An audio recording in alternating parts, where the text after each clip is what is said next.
Sudah siap semuanya untuk yang galbay pinjol atau yang telat bayar pinjol atau yang saat ini menyatakan tidak mampu, tidak sanggup lagi untuk membayar pinjaman online-nya? Apakah Anda sudah siap? Sebentar lagi kita mau 31 Juli 2025. Yang mana sesuai dengan aturan OJK tertuang dalam POJK 11 tahun 2024.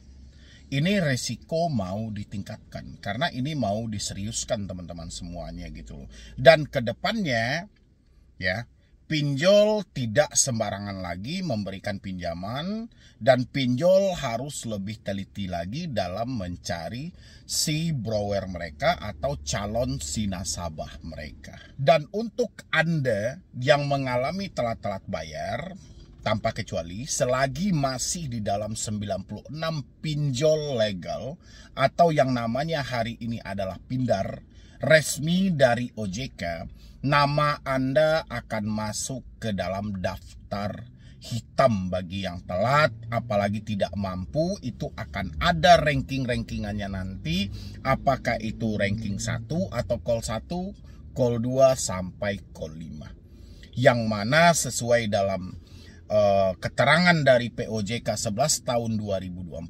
pinjol wajib menjadi pelapor SLIK, Sistem Layanan Informasi Keuangan, yang mana nanti di dalam SLIK ini ada data-data semua nasabah, terutama yang di pindar-pindar resmi atau di pinjol-pinjol legal gitu loh. Kedepannya teman-teman kalau sudah masuk di sini, kemungkinan terbesar Anda akan kesulitan dalam mengajukan pinjaman online dan Anda juga kesulitan mengajukan kendaraan secara kredit. Anda juga akan kesulitan mengajukan KPR.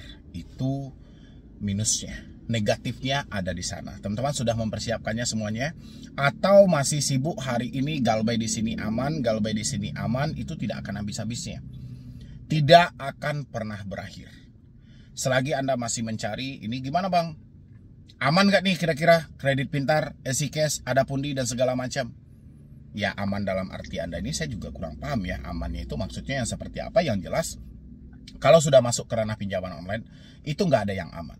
1, Anda dibebankan dengan bunga yang tinggi.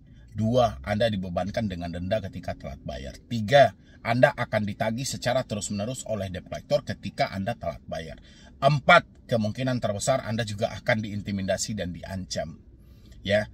5, mungkin nanti beberapa pinjol legal akan ada petugas-petugas lapangannya. Konsep aman ini yang Anda tanyakan, konsep aman yang seperti apa? Ya, lebih baik teman-teman semuanya kita kawal POJK nomor 11 tahun 2024 ini. Kenapa ini penting untuk kita kawal teman-teman? Karena plus minusnya untuk masyarakat itu sudah ada. Terutama bagi Anda yang meminjam di pinjaman online, hari ini mengalami macet, hari ini mengalami telat bayar atau sampai galbay, nama Anda sudah masuk ke SLIK, Sistem Layanan Informasi Keuangan, yang mana ke depannya Anda tidak bisa lagi meminjam. Ya, itu minusnya. Oke. Pinjol pun juga harus ada dong. Pinjol juga harus kita kawal. Benar atau tidak, nantinya di 31 Juli itu mereka lebih selektif dalam menentukan calon si nasabah mereka. Kalau saya perhatikan sampai detik ini, iklan-iklan yang muncul di dunia maya, iklan-iklan yang muncul di dunia di medsos, itu semuanya masih menarik orang-orang untuk mewujudkan suatu keinginannya. Walaupun OJK selalu menyampaikan bahwa ini kalau pinjol dipergunakan dengan cara yang produktif, hebat, tapi iklannya konsumtif. Iklan yang mereka tawarkan itu lebih kepada mewujudkan suatu keinginan. Dan nanti kita akan lihat, ya, ini juga ada minusnya buat pinjaman online. Kalau benar-benar nantinya POJK nomor 11 ini mereka pergunakan, mereka menjadi bahan patokan dasar mereka untuk menentukan calon nasabah, otomatis tingkat galbay atau tingkat gagal bayar nantinya itu sangat sedikit. Ya, karena dia sudah berpatok kan pada POJK nomor 11 tahun 2024. Yang mana itu harus memperhatikan pertama SLIK dia. Sistem Layanan Informasi Keuangan dia ini. Bagaimana penilaian dan ranking dia di dalam SLIK ini. Layak atau tidak dia diberikan pinjaman? Apakah dia ada track record macet? Apakah dia ada track record pernah bermasalah dan segala macam? Sebelum hal itu terjadi, pinjol wajib menilai dulu. Dia nilai dulu calon si nasabah ini. Ya, otomatis kalau memang sudah melalui penilaian seperti ini, pinjol pasti mendapatkan nasabah yang terbaik. Itu yang pertama. Yang kedua adalah, pinjol juga harus memperhatikan tentang COJK nomor 19 tahun 2023. Yang mana satu orang nantinya maksimal boleh meminjam 3 aplikasi. Walaupun ini sebenarnya sudah berlaku sejak Januari 2024. Tapi hasil sejak Januari 2024, hal itu tidak berlaku bagi pinjol. Tetap aja orang yang sudah minjam 3 aplikasi tetap cair kok yang keempat, yang kelima, dan keenam. Ya, berarti COJK tidak dipakai. Mudah-mudahan setelah 31 Juli nanti ini bakalan dipakai. Habis itu lagi yang ketiga, pinjol juga harus memperhatikan fintech data center atau pusat data fintech lending. Fintech data center atau pusdapil ini sama fungsinya dengan Slick tadi. Di sana juga ada timnya untuk yang menilai, dan data-data semua debitur itu sudah ada di sana semuanya. Layak atau tidaknya mereka menjadi si nasabah dari pinjol ini, pinjol juga memperhatikan hal itu. Berarti ada 3. Ada Slick mereka pakai, COJK mereka pakai, fintech data center mereka pakai. Yang terakhir adalah pinjol harus mempunyai tim analis, ya, untuk melihat credit scoring tadi. Ya, masih tentang kelayakan. Berarti ada 4 tahap yang harus dipraktekkan oleh pinjol ketika memberikan dana kepada calon si borrower dia. Ya, inilah pentingnya yang kita kawal. Kalau misalnya nanti pinjol tidak mematuhi hal ini, dan akhirnya setelah 31 Juli nanti tetap masih ada orang-orang yang galbay tapi masih berhasil mencairkan pinjol-pinjol legal, berarti barang ini nggak jalan. Ya, harusnya kalau barang ini jalan, banyak keuntungan bagi si pinjolnya. Pertama, dia tidak perlu menambah anggaran lagi. Anggaran buat apa? Menyewa jasa debt collector. Karena dia sudah memakai yang namanya Slick, memakai yang namanya COJK, memakai yang namanya fintech data center, memakai yang namanya tim analis untuk menilai credit scoring. Otomatis dia kan nggak butuh debt collector lagi. Karena debt collector ini dibutuhkan ketika banyak nasabah yang macet. Sekarang kan dia sudah menseleksi calon-calon si nasabah mereka memang nasabah-nasabah yang berkualitas. Otomatis dia sudah mengurangi anggaran untuk tidak memperbanyak debt collector lagi. Ya, otomatis akan banyak nanti tuh debt collector yang akan dikurangi karena tidak dibutuhkan lagi kan. Kalau memang POJK ini berjalan. Tapi kalau POJK ini tidak berjalan, ya otomatis pinjol nambah anggaran lagi. Cari lagi, rekrut lagi, kerjasama lagi dengan pihak ketiga dan segala macam. Harusnya ini menjadi patokan dasar nantinya, ya. Dan habis itu pinjol juga tidak akan lagi mengalami kerugian karena dia akan menemukan nasabah-nasabah yang tepat, nasabah-nasabah yang layak. Ya, ini keuntungan bagi pinjol gitu loh. Tapi kalau minusnya nanti, ya sudah, ya mungkin kalau minusnya pinjol akan kekurangan nasabah. Itu minusnya. Pinjol harus bersaing ketat dengan bank karena bank lebih menawarkan bunga yang lebih transparan. Ya kan, dan pencicilannya pun juga lebih jelas, tidak ada intimidasi segala macam. Persaingan pinjol nantinya bank. Ketika pinjol menemukan nasabah yang berkualitas, nasabahnya lebih cenderung kepada bank. Ya, itu yang perlu kita kawal nanti teman-teman, supaya kita benar-benar pindar ini dirasakan bermanfaat buat ke depan. Dan untuk teman-teman yang mengalami macet bayar nantinya, ya, atau nama Anda masuk dalam Slick nanti, jangan terkejut juga ya. Kalau ke depannya Anda menginginkan sesuatu yang untuk kredit dan segala macam, saya rasa disinilah tempatnya, waktunya yang paling tepat. Anda tidak perlu bergantung lagi dengan yang namanya hutang. Selama ini kan sudah Anda coba tuh dengan Anda berhutang. Akhirnya apa? Dulu tidak berhutang memang miskin-miskin juga gitu loh. Hidup pas-pasan, tapi masih pas buat makan, masih pas buat jajan, masih pas buat biaya anak-anak. Sekarang hidup pas-pasan juga, tapi cuman pas buat bayar tagihan, yang lain nggak bisa. Makanya Anda dilema kan antara harus memenuhi kebutuhan dan membayar hutang. Makanya Anda sadari dari sana harusnya ada efek trauma gitu loh. Mudah-mudahan dengan adanya Slick yang dibikin oleh OJK ini, yang diberlakukan 31 Juli nanti, ini menjadi bahan pertimbangan yang sangat matang buat teman-teman semuanya, atau ucapan syukur yang sangat luar biasa dari teman-teman semuanya. Kedepannya Anda tidak bisa berhutang lagi, Anda dijauhkan dari dunia riba, Anda tidak berpacu lagi dengan tagihan, dan ada saatnya Anda lebih percaya dengan kemampuan Anda, bahwasannya Anda bisa sukses tanpa hutang. Dan kalaupun Anda ingin memenuhi suatu keinginan, Anda mungkin bisa prepare lagi keuangan Anda dengan benar. Anda bisa menabung dulu dan Anda bisa tentukan dulu jangka waktu berapa bulan nih atau berapa tahun nih. Saya berharap buat teman-teman semuanya tidak ada yang ketakutan dengan yang namanya Slick ya. Tidak ada yang ketakutan dengan namanya BI checking. Slick dan BI checking hanyalah bagian untuk Anda berhutang. Semakin bagus nama Anda di perbankan, semakin besar peluang Anda untuk berhutang jauh lebih banyak lagi. Semakin jelek nama Anda di perbankan, semakin sedikit hutang yang Anda ciptakan, atau bahkan Anda akan berhenti berhutang karena Anda tidak bisa lagi untuk mengajukan pinjaman di perbankan manapun. Itu plus minusnya. Harusnya teman-teman yang namanya masuk ke Slick itu bersyukurlah. Ya, sudah saatnya Anda kembali ke budaya lama, hemat pangkal kaya, boros pangkal miskin. Ya, prepare-lah segala sesuatu itu, kembangkanlah bisnismu tanpa perlu bergantung dengan hutang manapun.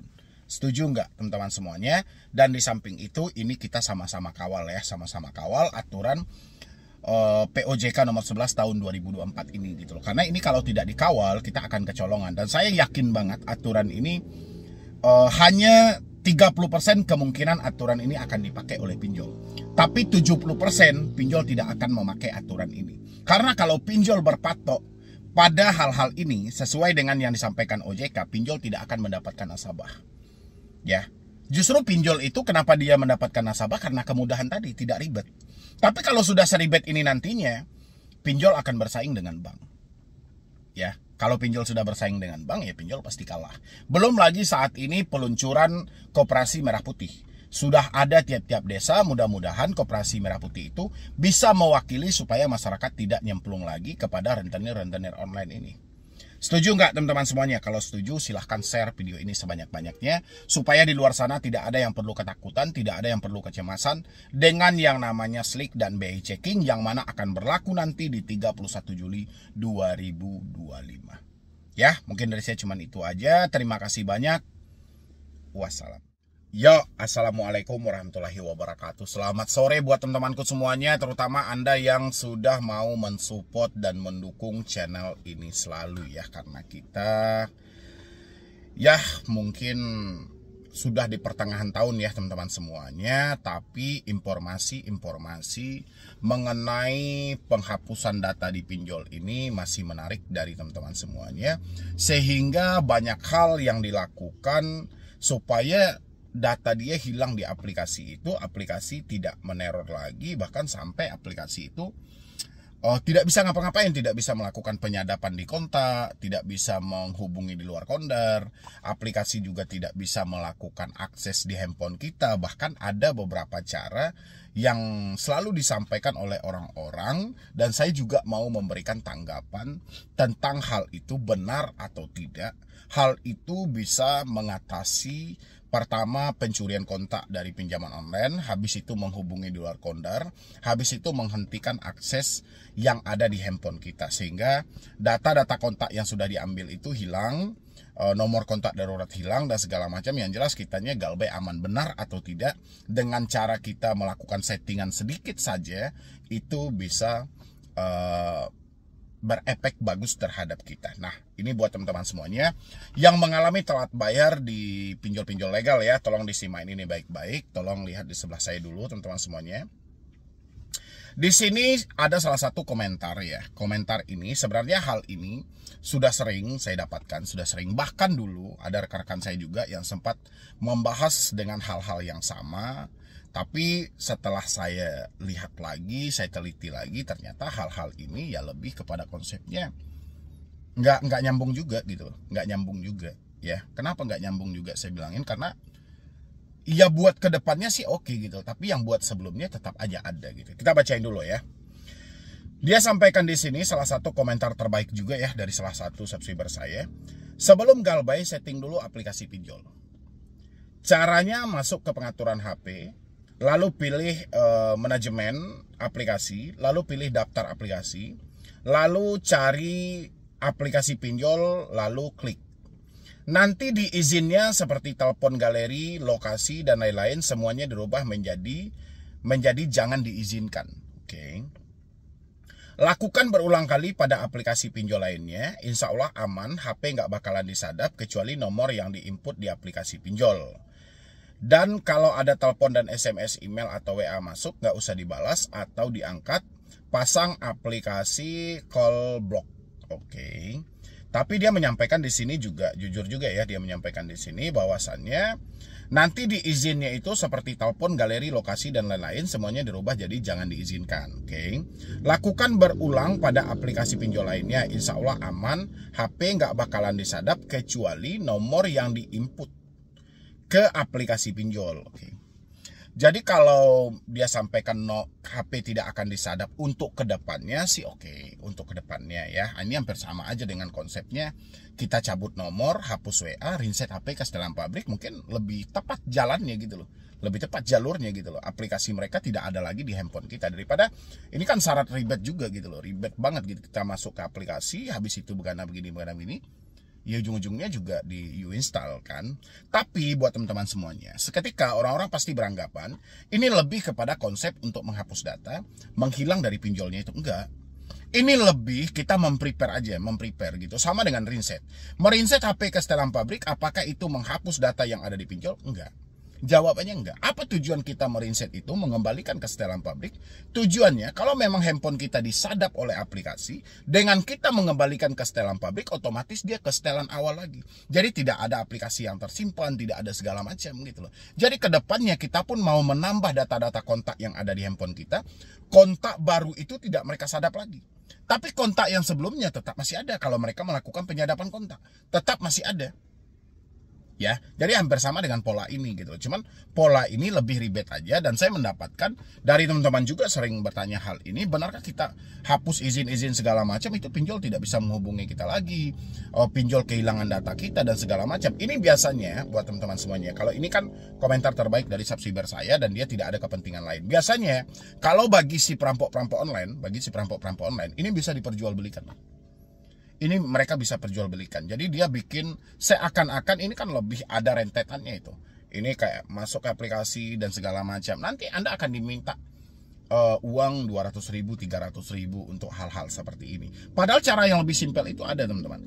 Ganti nomor, hapus WA. Kalau ada data-data penting kita, pindahkan dulu data-data penting kita. Setelah itu reset HP kita ke setelan pabrik. Tapi ini bukan untuk menghapus data.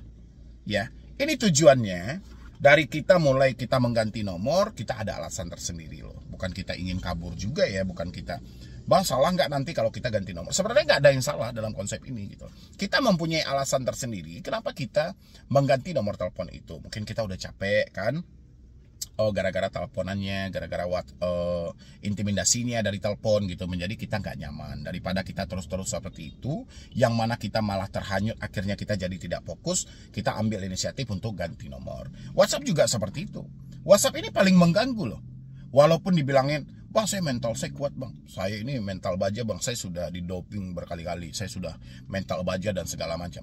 Wow, walaupun Anda mental baja, kalau Anda berulang kali mendapatkan chat WhatsApp, mental bajamu kan hancur. Ya, karena kita punya pemikiran loh. Terkadang pemikiran kita tidak disambut dengan baik. Akhirnya pemikiran inilah yang menumbangkan kita. Contoh kayak kita di penjara, kayak dia ngirimin foto selfie Anda, kayak dia ngirimin foto KTP Anda. Begitu Anda nampak foto KTP Anda, jantungannya gini langsung itu. Itu normal sih, normal, nggak ada masalah. Tapi kita daur ulang lagi. Ya kalau Anda bisa mendaur ulang dalam hal itu, kenapa dia mengirimkan hal ini? Apa tujuan dia memberikan tekanan ini?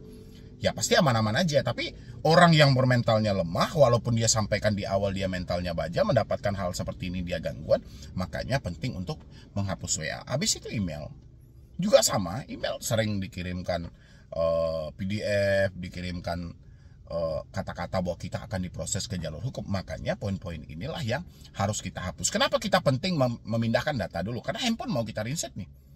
Kalau data-data ini tidak kita pindahkan nanti, takutnya kita membutuhkan data-data penting yang ikut terhapus kalau handphone sudah kita kembalikan ke setelan pabrik. Itu tidak bisa kita ambil lagi datanya atau kita cari lagi, kecuali kita simpan dulu di drive ya. Nah itu nggak ada masalah gitu loh. Tapi kalau dia langsung aja, mungkin akan hilang. Makanya penting dulu kita pindahkan data-data yang menurut kita penting. Mulai dari kontak-kontak, galeri, dan segala macam. Pindahkan dulu. Habis itu baru di-reset. Handphone kita di-reset ke setelan awal. Dikembalikan ke setelan pabriknya. Tujuannya bukan menghapus data, tapi lebih membatasi atau menghentikan akses dari aplikasi yang berjalan di balik smartphone kita.